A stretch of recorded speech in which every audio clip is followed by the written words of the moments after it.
어차피 아버지 생신도 있고 내년도 있잖아요. 매번 이런 자리 만들 필요 있어요? 저는 그런 분위기 정말 질색이에요.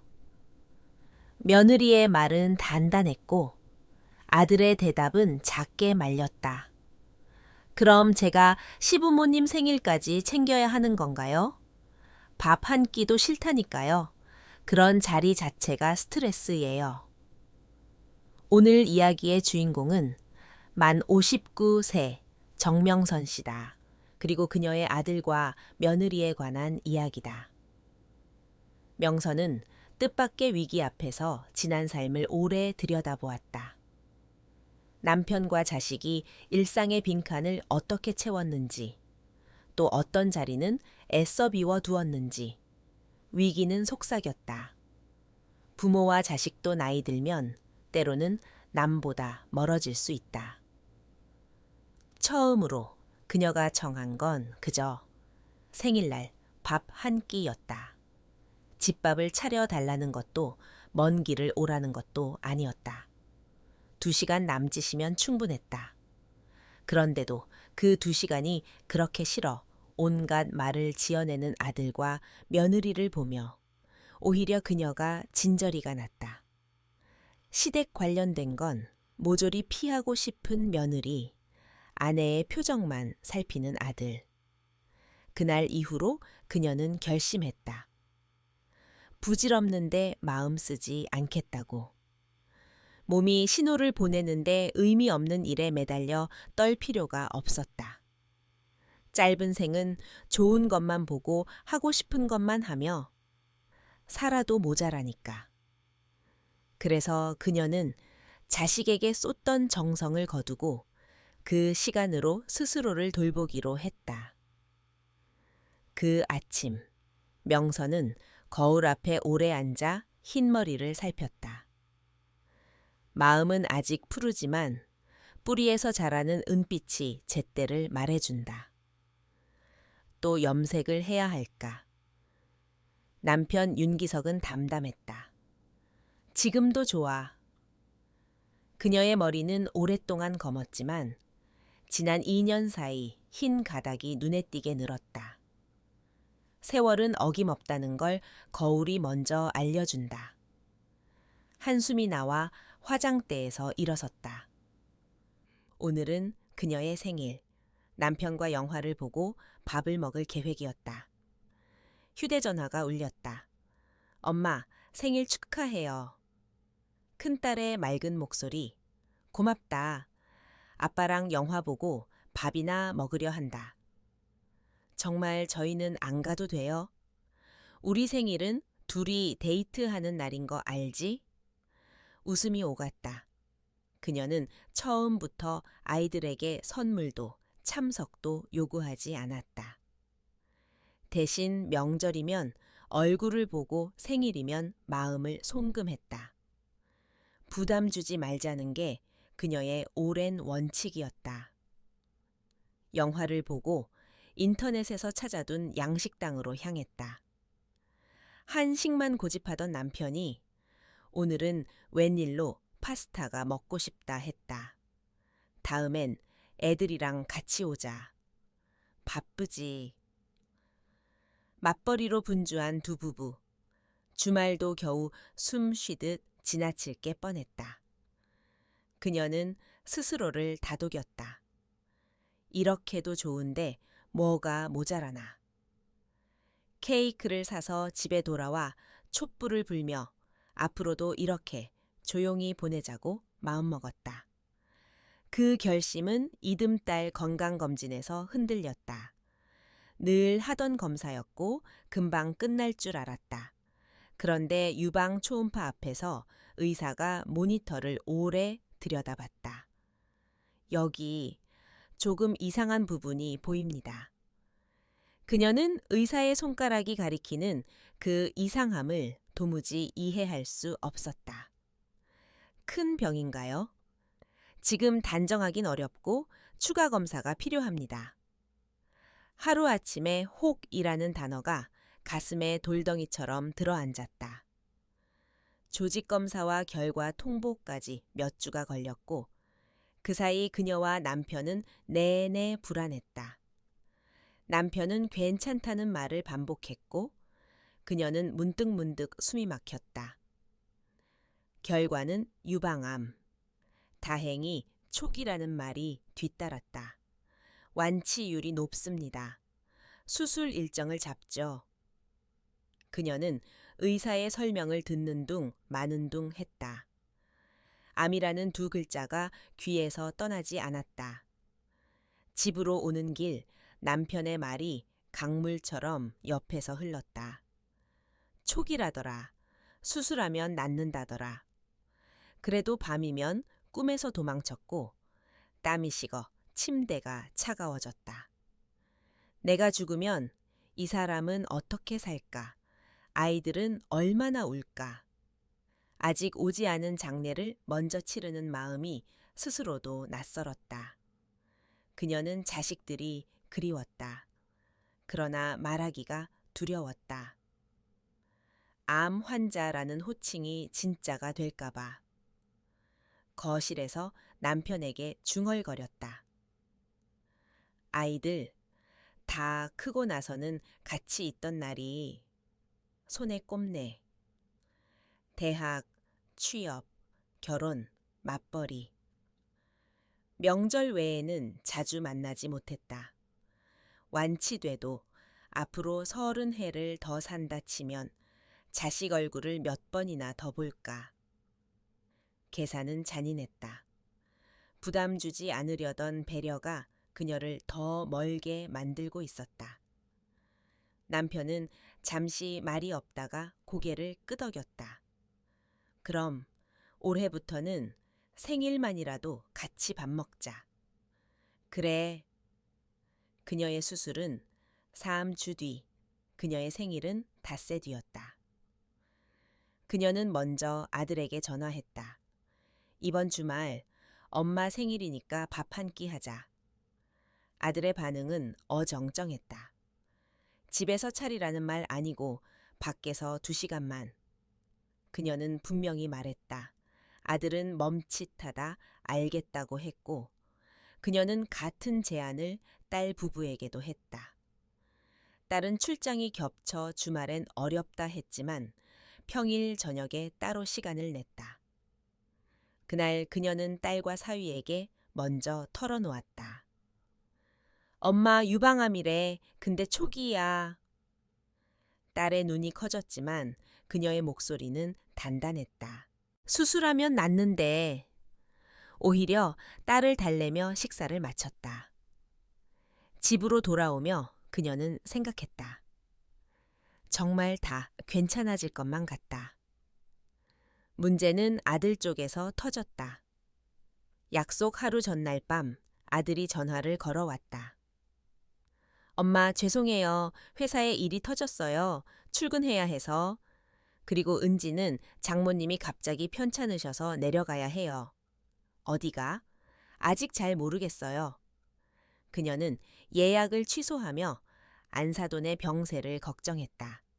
생일 당일 며느리에게 안부 전화를 걸었다.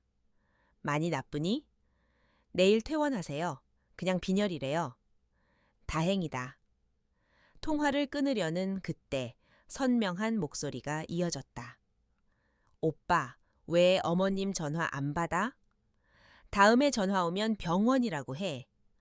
우리 엄마 내일 퇴원한다고도 말하고. 시댁 생일, 명절만도 벅찬데 생일까지 챙기라고? 밥 한 끼도 싫은데 며느리는 그런 자리가 스트레스야.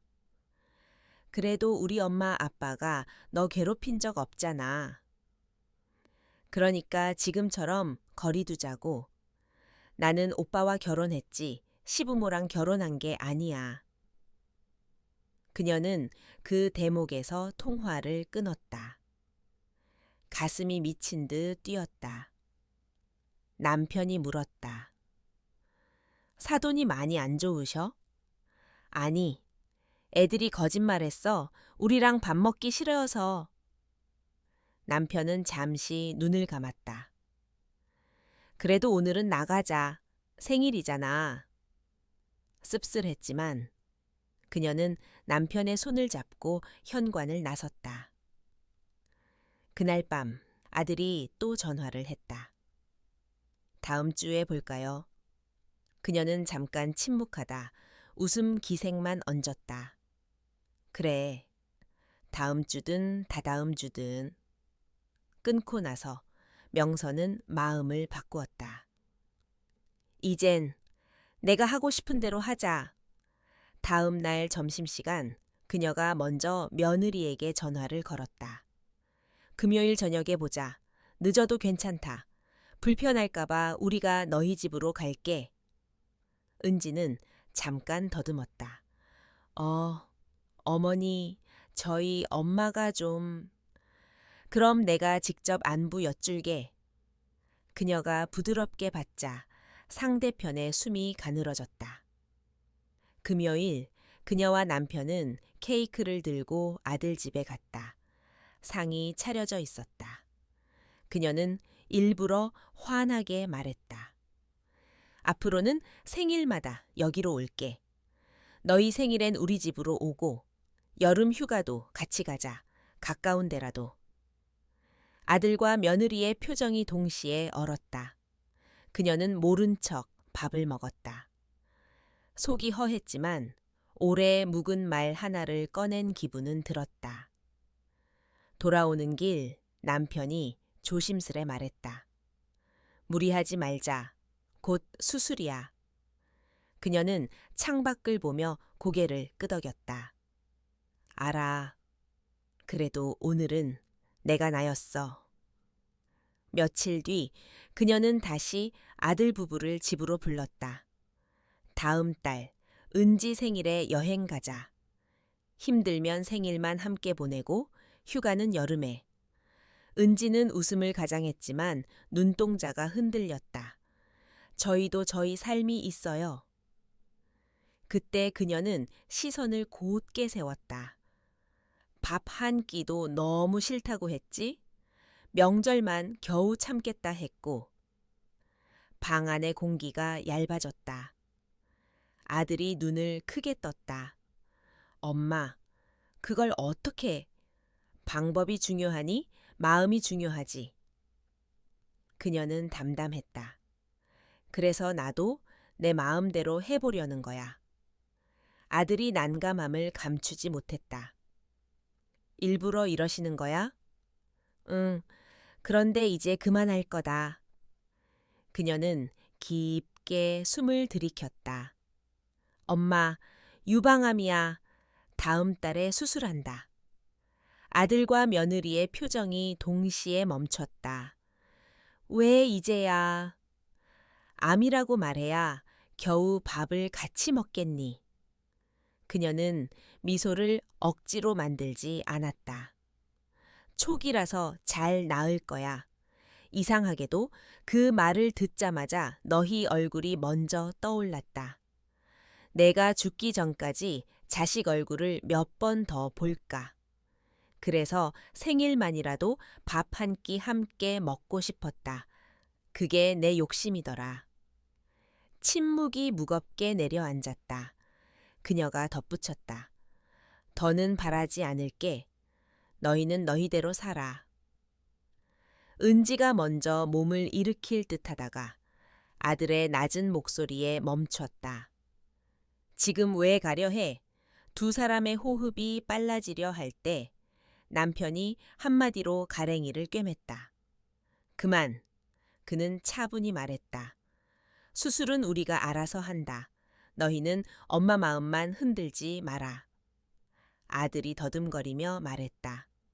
앞으로는 생일이면 밥 먹으러 갈게. 여행도 생각해 볼게. 그녀는 고개를 저었다. 병을 걸어야 되는 약속이면 안 받아. 그녀는 지갑의 방향도 틀었다. 너희 생일에 보내던 돈, 이젠 내 생일마다 나한테 선물하마. 더는 회수되지 않을 사랑에 계산서를 붙이지 않기로 했다. 죄송해요 라는 말이 몇 번이나 오갔지만 그녀의 눈빛은 흔들리지 않았다. 전처럼 살면 되잖아. 어차피 우린 자주 안 봤어. 남편은 현관문을 조용히 열었다. 이만 가라. 수술 일정은 딸에게만 알렸다. 사위와 함께 병실로 와준 딸이 그녀의 손을 꼭 잡았다. 수술은 깔끔하게 끝났다. 항암은 필요 없다는 말을 들었다.